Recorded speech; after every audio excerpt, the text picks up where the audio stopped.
As Barbara said this morning, the more you know, the more you don't, the more you know that you don't know. There are so many things that are happening in this nether world behind our backs, things that happen that we are not aware of, and that's going to be more or less the subjects of our next two presenters.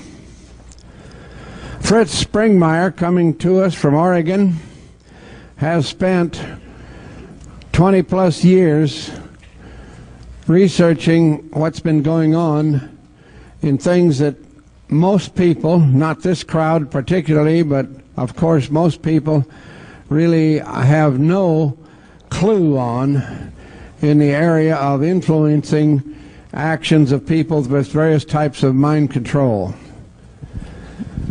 He has so much information it's almost incomprehensible. You wonder how anybody put together that much stuff in a 20-year period.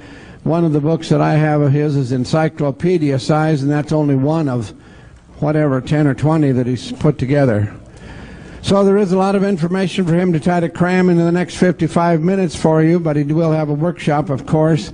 So welcome for the first time here at Global Sciences, of course, another new find, Fritz Springmeier, please. Thank you. Thank you very much. Where were you when John F. Kennedy was assassinated? Do you remember how you felt? How old were you? What were you doing? Where were you when the Challenger exploded? Do you remember? How did you feel when you saw the pictures of the children that were killed at the daycare center at the Oklahoma City Federal Building? Do you remember? These are trauma memories. We remember them distinctly. They are indelibly etched into our minds.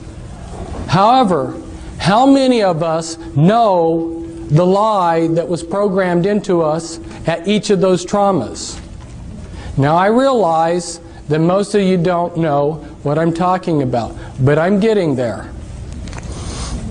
See, I'm not challenging your memories of those traumas. Each of us remember those traumas very distinctly. However, the problem is that we don't know the lie that was attached to each of those traumas. In fact, most of us have never even considered that the conspiracy killed John F. Kennedy in full view of this country for a reason, in order to program us a lie. We've never asked ourselves, why didn't they quietly poison him and make it look like a natural death? In spite of John F. Kennedy's good front of being healthy, JFK was a medical basket case. So why didn't they try to take advantage of his natural weaknesses? So we've got two facts here. The fact is that they killed John F. Kennedy in full view of the entire nation, and the other fact is that we still have a trauma memory associated around that trauma. However, we do not understand, most of us, how they programmed in a lie to us through that trauma. Now, those traumas that we have just discussed are very mild compared to the type of traumas that we're going to be discussing today and in the workshop tomorrow in the afternoon. I'm here to tell you about trauma-based total mind control. This is a type of mind control which turns the victim into a puppet, a slave. This is a type of mind control which is so horrendous that it dehumanizes a person to be a robot, an expendable piece of machinery that they can throw away. And the problem is that this mind control is essentially totally undetectable. The things that I'm going to be telling you today are going to affect you and your children and your grandchildren. And I don't have enough time up here in 55 minutes or an hour to give you much more than just scratch the surface of what I have to tell you. But I do want to be able to, in this first hour, to tell you the issues and then also expose you to our literature, our information that we have that you can obtain that covers those issues, so that if you want to obtain more information on this, you can. Today I'm going to give you some important keys to some of the important mysteries in your life. Everyone loves a treasure hunt. Today you've hit the mother lode. Mind control pertains to many of the things in our life. Why are so many people being abducted by UFOs? Why do things keep going wrong in our government? Who is running the world? How do we protect ourselves from someone who's an intelligent agent of the New World Order? How do we protect ourselves from deception? These are all issues that relate to mind control, and they are the type of issues that I give answers to. What would you like to know about the New World Order or its mind control? Or perhaps the subject bores you. If you don't know where you're going, how will you know when you get there? Where is this nation going? Where are we going with all these UFO abduction experiences? I'll tell you, we are headed toward total mind control. And I'm giving you this talk to motivate you, to help you, to inspire you, to inform you. And I'd like to do a little exercise. Look at the person on your right and look at the person on your left. Now, I'm not doing this to instill fear into you. But the reason I wanted you to look at the person on your right and the person on your left and then yourself is because one or all of you may be under this total mind control and not even know it. But I'm not saying this to instill fear into you, but I'm trying to motivate you out of your complacency. Because after I found out about this horrendous mind control, which is being carried out on such a grand scale, that my life became insignificant compared to the suffering of the millions of victims. And that's why I've dedicated my life to stopping this mind control, or doing as much about it as I can. But I can't do it all by myself, and nor can I succeed with my co-author, Cisco Wheeler, back there, but we need all of your help. Now, this has been a great conference. There's been a lot of great speakers.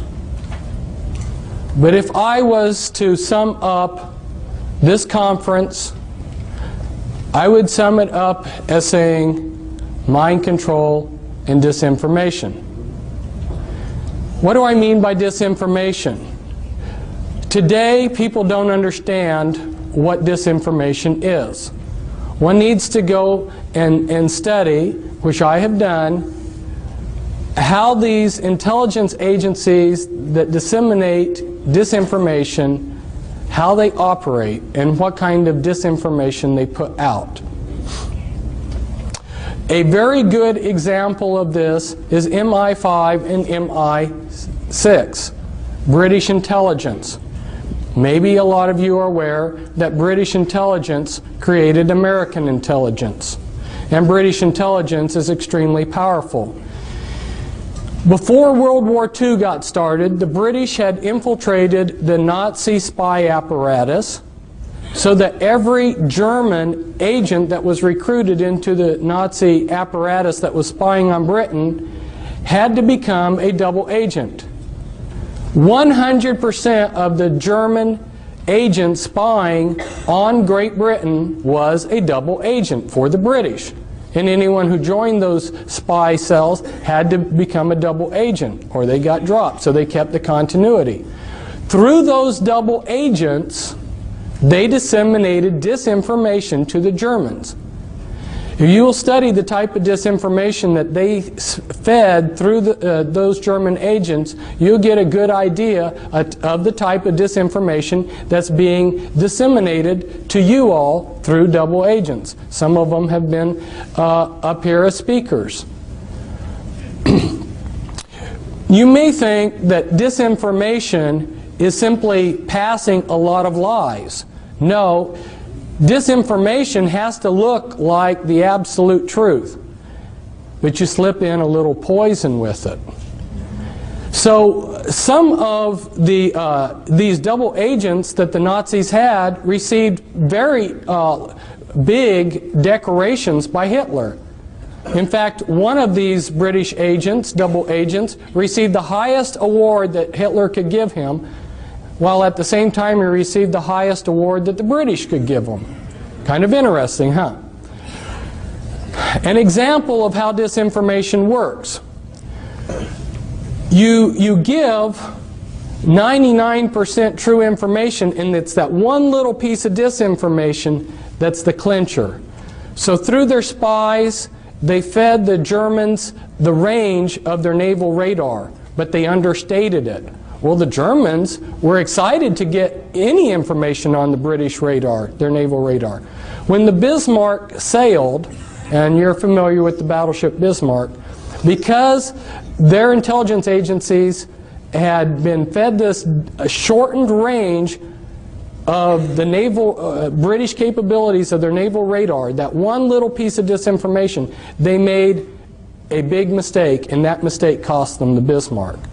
So see, this is how critical it is to understand how a speaker can get up here in front of you, he can give you 95% good information, and it's that 5% poison that he's going to give you that'll be the clincher. It's very hard to understand, for most of us to understand how disinformation comes about. Now, my co-author back there, she said, "Fritz, you're not going to hold back on these people, are you?" Well, for those of you who don't know me, if you watched that movie Braveheart, when I watched the movie Braveheart, I realized that's me, you know. I've been trying to fight these people, and I've got the same spirit. No, I'm not going to hold back on you people, and I don't think you want me to hold back. You want the whole truth, and I'm going to give you the truth as best as I can. And some of you who don't know may be wondering, who is this Fritz Springmeier character? And so, unfortunately, I need to just take a minute and tell you about myself. Why am I in a position to be up here telling you things that other people can't? I think it goes back to several generations before me. My great-grandfather was a very insightful, wise, intelligent, good man. He lived in Germany before World War I, and he saw, because he was insightful, what was coming. So he escaped in a wagon underneath some sacks of grain across the border into the Netherlands, because he saw that a world war was coming at a time when most of the world was just having a good time. And I think God honored the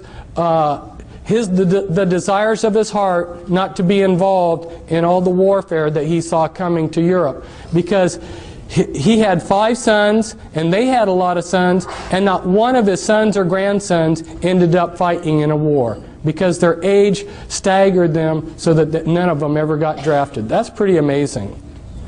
And then if we look at my father he's still alive. He's exceptionally brilliant man. You would call him a genius. And as I grew up, he allowed me to ask 1,000 questions. You know, I sat there and pestered him the whole day asking him questions, and he would answer them. And he never got tired of that. And he tried to take where he was at in life and his capabilities and help the world. And my mother, she was another brilliant person. My mother and father grew up on farms. They were farm people. They were good people. They were not associated with the system at all, nor have any of my relatives, except for one of my dad's cousins in World War II, because he was a genius, worked on the Manhattan Project. But my father has basically been a technocrat for these people that run the world, and he tried to make a career out of going to third world countries and developing their agriculture. And so I got to see some of the movers and shakers of the world, and I also got to see how the people, as David Adair called them, you know, these bureaucrats, how they treated the technocrats that worked underneath them. My father was sent by the U.S. State Department aid program to Nepal when I was a child to develop the Nepalese agriculture. And he painstakingly typed up a big, massive report of their state of affairs all over the country, which he traveled on by foot and by jeep, and when he and a plan to improve their agriculture, and they had lost it within 2 weeks. And that was back before there were photocopy machines. So I saw how saw time and time again how the people that are running this world just played around with people like my father, who sincerely wanted to improve this world, this planet. Not growing up in this country and not coming to continental United States until I was 11, have an outsider's view of this country and what's going on. And you know, when you're in a situation, if you can step aside and look at it from a distance, you see it differently. And so there's a lot of things that I see about this country that maybe other people can't, because I have been in 33 countries, and I've been a world traveler, and I see things from a different perspective. Plus, when I was in Nepal, we didn't have television. I spent a lot of my idle time reading Encyclopedia Britannica. And I went to a private school that when I came to the United States, I was 2 years ahead of the kids in public school. So that gives you a little bit of background of why, having been a truth seeker who's devoured books every day and have interviewed countless numbers of people and done all kinds of research, that gives you a little bit of background as why I'm up here telling you some of these things rather than somebody else. What I've seen at this conference so far, there's been a lot of things that pertained to my research on mind control. Our Japanese speaker last night, he talked about blood pressure in the head and how he went out to find out. It was so frustrating for me this last week. I tried repeatedly to get a chance to tell him why he didn't find any information on that when he went out there looking in the medical books. Because see, I have been spending time researching mind control and what these people are doing. And there's a cerebral spinal fluid, as well as the brain, the blood pressure in the brain, and a lot of other things that he's not aware of that have been suppressed by these people. This is information that they have suppressed, and the reason why is because there's only a few men in the world that know these things, and they're using it to enhance their programming abilities, their mind control programming abilities. So there's a flip side to this. Some of the things that I'm going to tell you about today are horrendous, but the flip side of it is that some of the things that the New World Order and the Illuminati know, if they were put to good use, would be fantastic. I have repeatedly seen that these people are giving us the crumbs of technology and information. In fact, they go to, there's a conference, Bill Gothard seminars, where they teach spiritual principles for Christians. Their programmers go to these conferences. Their programmers, their mind control programmers, know how a person can make themselves into a great spiritual being. They know this far better than most of the Christians, but they use this information for evil.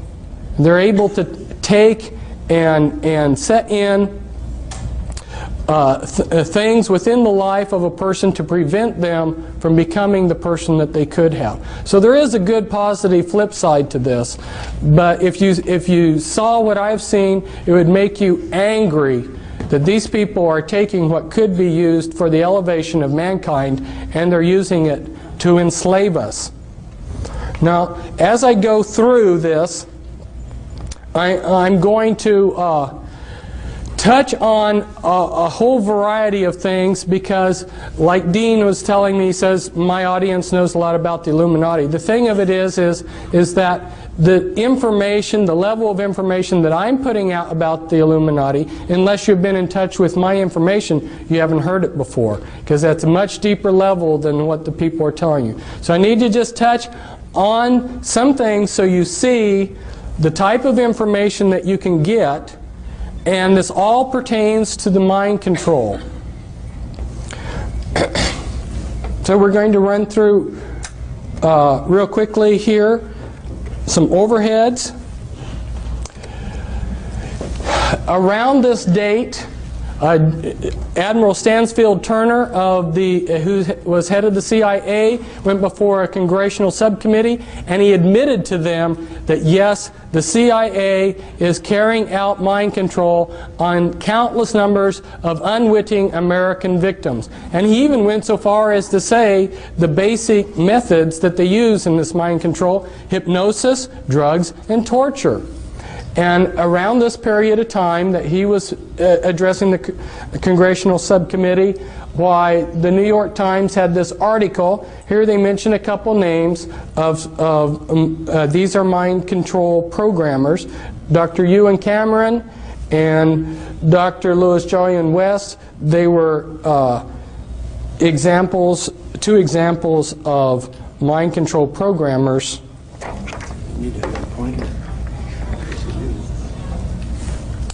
If we go back in history, you'll see that our governments are just carrying out methods of control that were written about long ago. Now, those of you who have been associated with the Army realize that they have a lot of pamphlets and books for their people. This was a handbook for chaplains, and inside this handbook for chaplains, they tell all of the religious groups that are recognized by the U.S. military, and one of those groups that's officially recognized is the Church of Satan, so that if you are a satanic priest in the Church of Satan, you are exempt from the draft because you're a clergyman. And Anton LaVey happens to be one of the mind control programmers that I have been exposing, and you'll see a picture of one of his slaves in here. In this book, in this handbook for chaplains, they will tell you that there are 3 degrees within witchcraft, and that is correct. Those first 3 degrees make up the anarchy level of the Illuminati, and then you have a hierarchy level within the Illuminati. Last summer I went out on speaking circuit of 14 major U.S. cities, and there was a tape made, a professionally made tape in a television studio where I explain charts like this, explain a lot. So I strongly recommend that you get that videotape because it gives an excellent overview of a lot of things. But for instance, you'll have this diagram explained, and I go into the top 13 Illuminati bloodlines in that tape. I also have a book. This comes from a book, The Top 13 Illuminati Bloodlines. This pertains to the mind control because these bloodlines learned about these mind control techniques many centuries ago. These are the movers and shakers of the world. And for instance, the Rothschilds, their secret genealogy traces back and this is inside information. You're not going to learn this reading a book. This is inside information. Their genealogies go back to Nimrod. So these are some very powerful bloodlines, and they have learned a lot of techniques for controlling long ago. And when you learn who the bloodlines are, it totally changes your view of history. Now, for instance, Grant and my co-author back there, Cisco, who I brought out of the Illuminati, her father was a programmer, and parts of her were used for programming. Her great uncle, her dad's uncle, was the head of the U.S. military during the Vietnam War, General Earl Grant Wheeler, and he was a descendant from Hiram Ulysses Grant, and Ulysses Grant was of the Collins bloodline and of the Delano family bloodline. Two very powerful bloodlines. And you may have thought that he was just a common ordinary person. So to understand what's going on, you really need to understand these bloodlines, and that's why I encourage you to get the book that we have back there, the Volume 1 book, the Top 13 Illuminati Bloodlines. These are just some representatives of those bloodlines. And these are Illuminati members that I'm showing you here that are representatives of the different bloodlines. And the DuPonts, for instance, have been in charge of a large portion of the military-industrial complex. They've produced the gunpowder for all of our wars. So every war that we've had, they've gotten incredibly rich. They also are into a lot of the chemicals. Every day you use chemicals that came out of DuPont factories. The Freeman family and Gaylord Freeman, head of the Priory of Zion, and this is the Kennedys. Here we see JFK at the Great Pyramid. It seems like a lot of these Illuminati types have made a pilgrimage to the Great Pyramid. And here's Anton LaVey. See if I can get him up a little bit so that the camera can see a little bit. This is Anton LaVey with one of the members of his church, Sammy Davis Jr. Sammy Davis Jr. was part of Rat Pack, which were working with the intelligence agencies and were Satanists. And one of his slaves, James Mansfield, is there kneeling down before Anton LaVey in a satanic ritual. And here was the first presidential model sexual slave that they allowed the public to see. This is Marilyn Monroe. She was, both James Mansfield and Marilyn Monroe had sexual relations with John F. Kennedy. And here I believe that you can see her switching personalities. When I start talking to you more about how the mind control is done, you'll understand what I mean by switching personalities, because they create programmed multiples where they get a Dr. Jekyll, Mr. Hyde effect. And here's this is Winthrop, who's said to have the largest porn collection in the world. And the mind control slavery relates to the porn, the type of porn that they do too. This is Guy de Rothschild, very powerful man. His bloodline will have the Antichrist, and that's his son, David. And here's the Russell family, and represents the Russell family. And here you see Bill Clinton. This is a hypnotic induction for a mind-controlled slave. It hypnotically inducts them. And then you have William Huntington Russell and Samuel Russell, which tie back into your slave trade. So see, these people, these Illuminati families have been involved in slavery for a long time, and have been involved with mind control techniques for a long time. A lot of what they did with the black people was for purposes of, they were very skillfully using trauma and divide and conquer against the black people when they enslaved them. And I don't have time to go into all the ideas behind what they did to the black people, but just leave you with the idea that the reason that they brought over the black people like they did in the ships, with so many dying, and the way they separated them from their past and everything, it was all utilizing mind-controlled techniques. And this is some other Illuminati bloodlines here. The Lee family, Li Ka-shing, billionaire in Hong Kong. Some others. Hitler was of the Rothschild bloodline. I found out that Scotland was very important to all of this, and I just highlighted some of the Scottish clans that were involved in the Illuminati. And for some of you that need to see this, because you wonder if satanic ritual abuse does occur, I got this out of a museum, and it's written it's an oath to Satan that's written in the blood of the person who made the oath. And this is very standard for people within the Illuminati.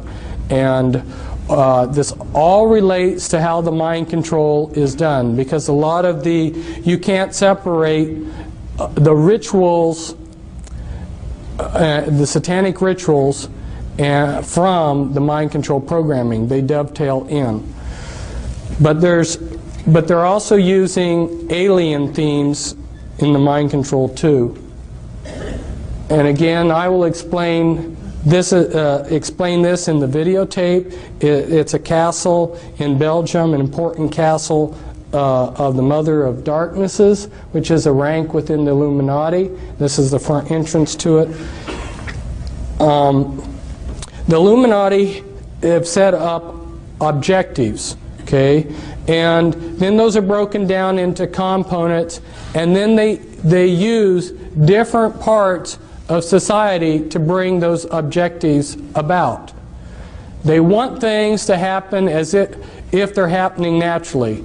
From debriefing people that have heard planning sessions where the 20-year and the 30-year and the 50-year plans of the Illuminati were explained in detail, one of the major components to their plans is they want everything to happen as if it's unfolding naturally.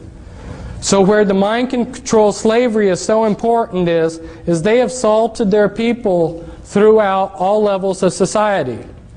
There is no religious group, there is no philosophy, there is no political group that can't be infiltrated with their mind-controlled slaves. Here's an example of another objective. And you can see how they've broken it down into components, and then their people that are salted throughout different areas are bringing about those goals. This is explained in the videotape, so I won't explain it, but it shows the type of thing that I go into in some of my literature, in some of my books. And this is the Illuminati occult area boards that when they went to make federal regions, they copied the boundaries that the Illuminati occult area boards already had. And again, this is the type of thing that we talk about in the videotape. And you may say, what does this have to do with mind control? It's because healthcare and control of grains and all of these different things that we see being controlled behind the scenes, the way that they are able to control them is with these programmed multiples. And that's why people are saying, well, I can't believe that there's a conspiracy because I don't see it. No, it's being very subtly done behind the scenes. Here, Alice Bailey, who was connected to these people, was head of Lucis Trust and wrote quite a few books, started 140 New Age groups. She writes, "Years ago I said that the war which may follow this one would be waged in the field of the world religion. Such a war will not work out, however, in a similar period of extreme carnage and blood. It will be fought largely with mental weapons and in the world of thought. It will involve also the emotional realm from the standpoint of idealistic fanaticism.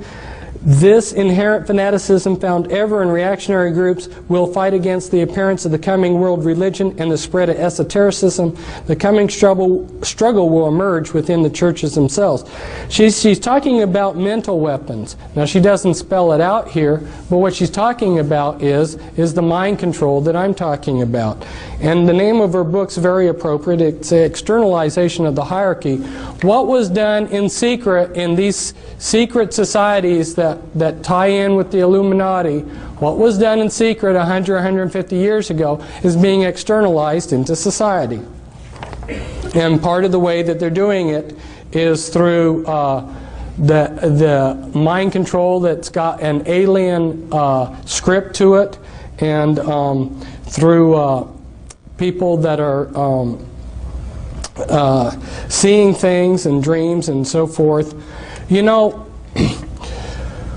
one of the ways, see, my father was just naturally smart, but there weren't enough naturally intelligent people for the New World Order types to take advantage of. If you understand what they need to run their computer systems and to do the type of research that they need, they needed to have some trick to get enough geniuses to really move rapidly forward with what they wanted to accomplish. And they discovered that if they scarred the brainstem, they could create somebody with a photographic memory. And so a lot of your people out there that are geniuses working for the system are mind-controlled slaves that have their brainstem scarred as a child. They've been given a photographic memory, and they've got programming. Now, how do they control these people? Well, they are releasing technology at a rate that they have decided upon, and they release that. If you're a mind-controlled slave, a lot of the ideas that you will get will come as dreams. Okay? They're controlling the various Christian denominations, various Christian religions. They're controlling the New Age movement. Your New Age prophets that are seeing things. Where do you think this stuff is coming from? And that's why I was so pleased to see Raylan Russbacher tell you her own personal story about how she discovered that the things that she had been channeling were actually being channeled through her via mind control from the intelligence agencies.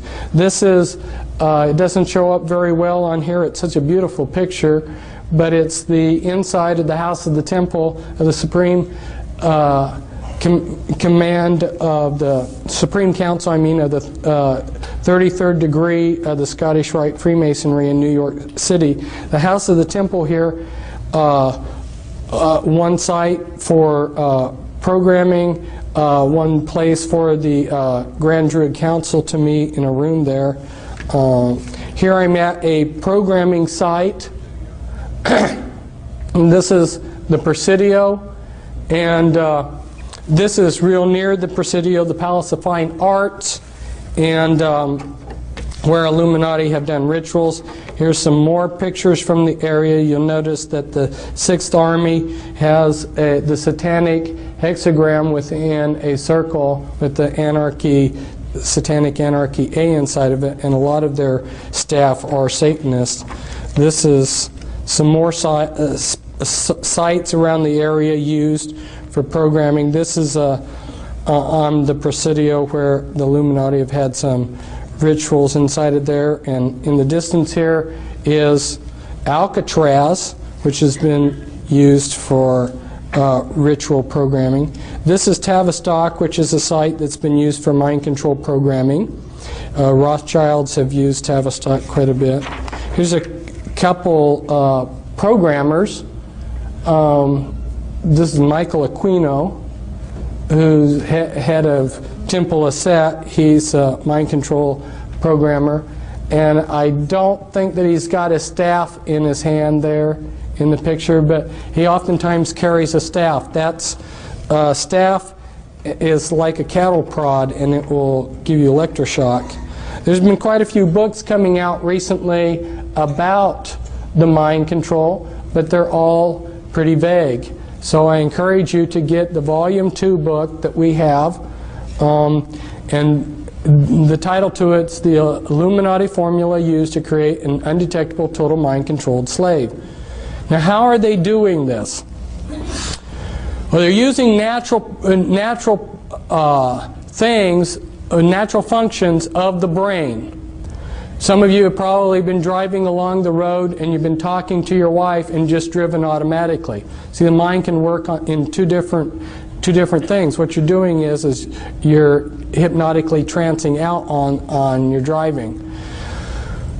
Maybe some of you have been driving and you went from point A to B and don't even remember driving. You just put yourself into self-hypnosis. There's different altered states that the mind can go into, and they're very familiar with these. The mind also has the ability to disassociate. You know, if you say, some people, if they say something that's wrong, and then you try to correct them later on, they say, well, no, I didn't say that. Their mind has to disassociate. Or you go on a trip and you remember the good things but forget the bad things. Okay, this is disassociation. The mind has a natural ability. Now let's say that you're a soldier in a war, and this has been going on for thousands of years to soldiers in wars. Let's say your buddy, for instance, has his arm blown off and his guts are blown out, and it's a horrible sight. The mind protects itself, and if you look at it on a timeline, and at this point in time is that trauma, if the trauma is severe enough, what the mind does to protect itself, it builds amnesia walls around that trauma. Well, the Illuminati learned this a long time ago, and so what they do is they compartmentalize the mind.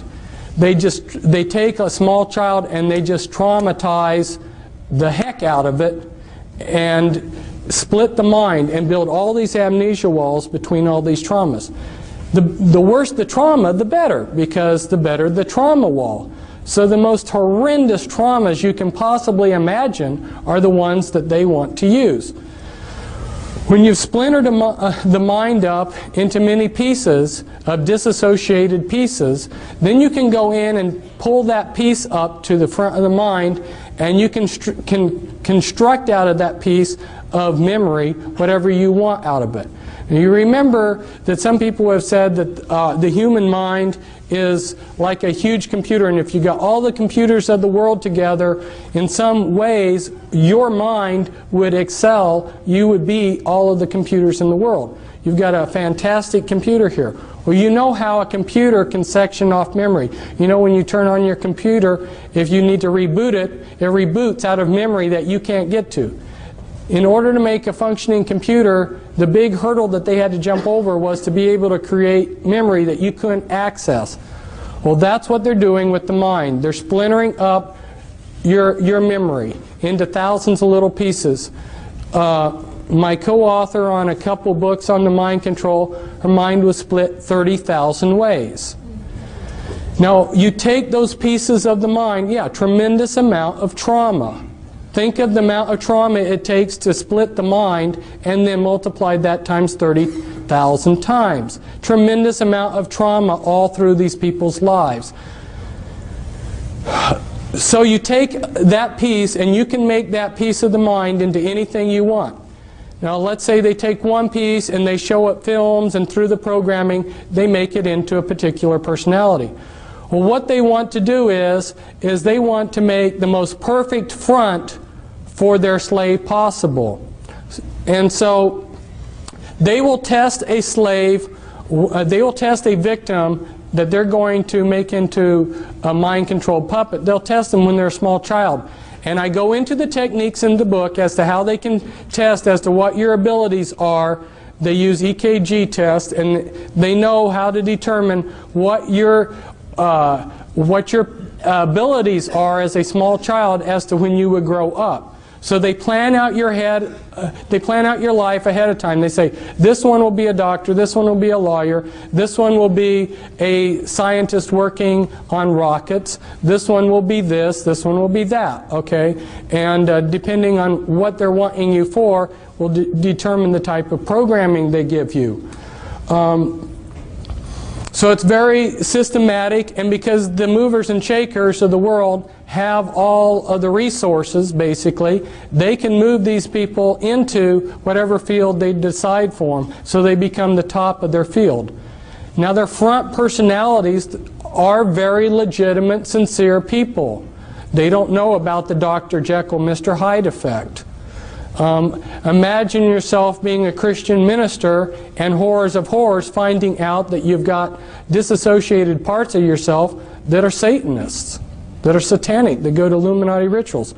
We recently had a minister fly in with his wife. He heard me speaking last summer on my lecture circuit, and when he heard me talk about the Illuminati, he realized there's nobody else that understands the Illuminati or the type of programming I have that can help me. There are very few people out there that understand this. That's why he came to visit us. That's one reason why I needed to talk to your people, Dean, about the Illuminati, is because since we have been here in this conference, there have been a number of people that have come up that have discovered that they have this kind of programming. They've come, they've gotten our material just since we have come to this conference. And there's other people probably that will learn it too. And so it gives people that are victims of this some confidence that there's somebody out there that will understand them when they hear that there's a few people like myself that really understand in depth what the Illuminati is all about. Now, this is comes from a book.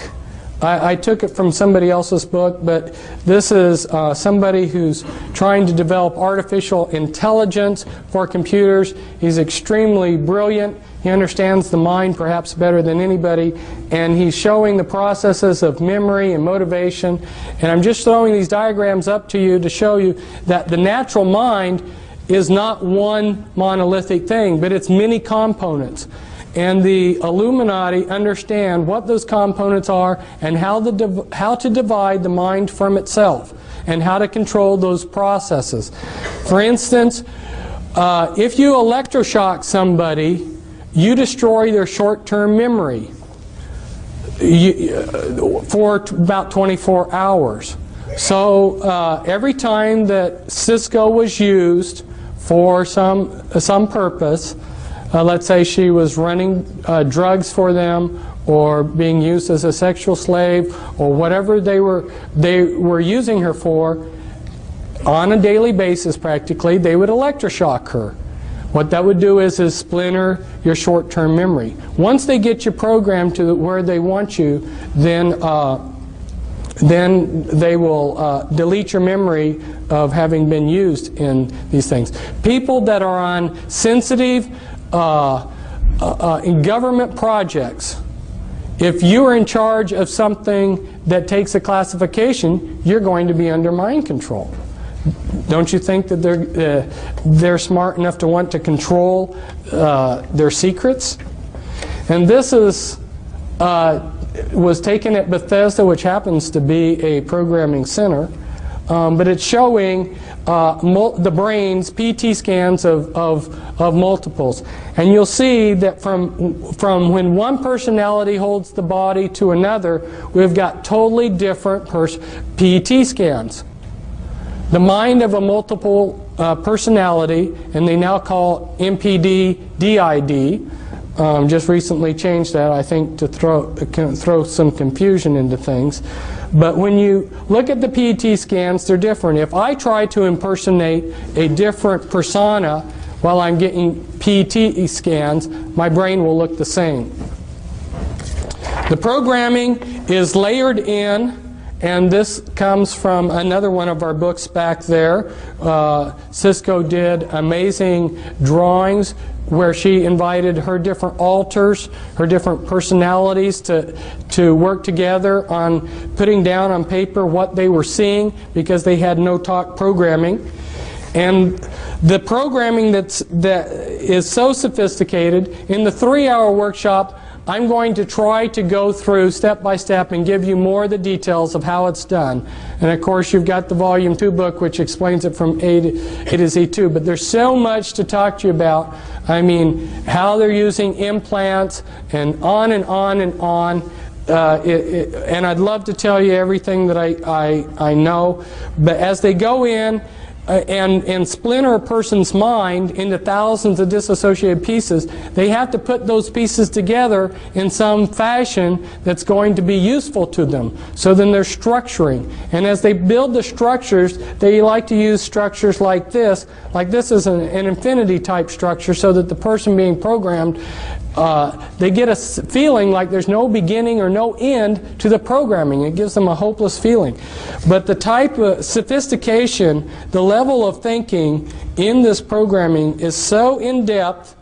This is when they're doing the structuring. This is the beginning of a chart showing the beginning of some structuring that they're doing. And then when the master finally, the programmer or the handler finally has finished programming the slave, he will have a 3-ring binder, a laptop computer with pages that look like this. And if he wants to call up a particular altar, he would say, like Brown Levi 2003 11A, Brown Levi 2003 11A, Brown Levi 2003 11A. That right there would be the access code to pull up a particular personality that they would want. And a lot of these personalities will not live in reality. They live in a total science fiction world. They've been dehumanized. Here's how one of Cisco's alters perceived herself. And they use Walt Disney movies for the programming. As you can see, this is from a Walt Disney movie where a doorknob it takes on life. If you showed a Walt Disney movie like this, you're creating the images for them to use hypnotically as they go in and do the behavior modification and hypnosis on that altar. And so this could be used to create a doorknob alter within a person's mind. And as they go through the dehumanizing process, like in Cisco's system of altars, all but the front altars in her had lost their hearts. They did hypnotic surgery where they took out the hearts out of these altars and replaced them with a heart of stone. So and that's so that these people can't give their hearts to Jesus. Because if you would talk to these altars and say, give your life to Christ, they'd say, I don't have a heart. I'm not a human. And then they've been dehumanized to think that they're maybe a horse or a dog or a cat or whatever. They build bodysuits out of implants. And you heard about last night about the biochip, how they're able to make a miniature computer that's very, very tiny, the size of a cell or even less. That's true. And they attach these tiny... You have to understand how computers are made. All a computer is an on-off switch. Anything that will consistently do one thing consistently, move in a particular direction or something, can be used as an on-off switch. They take strings of carbon atoms. They use DNA templates. Anyway, they make mini computers that are extremely tiny, attach them to viruses. Viruses have a liking for a particular part of the body. They will build a bodysuit of implants in you with these tiny computers, put in a master computer in the back of your neck, and these are just a few of the sites. These are the audio implants. There's about 6 different major categories of implants. You've got mimics implants, you've got auditory implants, holographic implants anyway, and when they program, they layer in the programming. They use a lot of, some of the base programs are your Alien scripts, your Alice in Wonderland and Wizard of Oz. Those are very common base programming scripts. And also Star Wars and Star Trek. Star Trek's a big one. What are the implications of this mind control? You've heard the term paradigm shift. The implications of this mind control are so mind-boggling that it's taken me years to make what people call the paradigm shift, to really comprehending everything we see. Nothing is as it looks, okay? And anything that is clean has been infiltrated and been dirtied. It's incredible. And this is a newspaper article where people are immigrating, where they're coming into the United States from.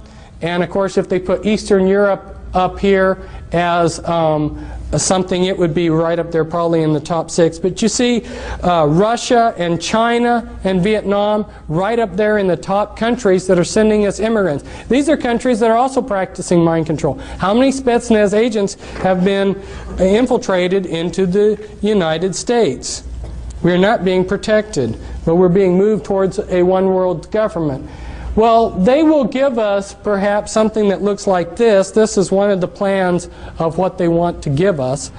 It looks real nice, and it looks like we are ruling ourselves through this world government. The problem is that with the mind control, they will control everything from behind the scenes. So, including, I had a friend who was a mind control victim, and one of the insiders that are trying to fight the New World Order came up to him and said, this was back in 1990, and said, you are a monarch mind-controlled slave. He didn't know what that meant. He said, and this insider said, as proof of who I am and that my information is for real. This was 6 months before the primary election in which Bush and Clinton ran against each other. He pulled out a map, and it had all the votes for the final votes of the presidential campaign, the electoral college votes, and the final popular votes. And these men found out the same thing that I found out from various sources, James Collier and his brother. They spent 20 years tracking down how the voting is rigged. I'm telling you people, nothing is as it seems, and there are people that can come up here and stand up here and be a lot more humorous than I, and can tell you, that you can vote these people out of office. There is no political system that is going to work anymore when they are making mind-controlled slaves. And I'd love to have all of you come to my workshop, because there's so much that I have to say, and it's so important. And our table's back there. Thank you.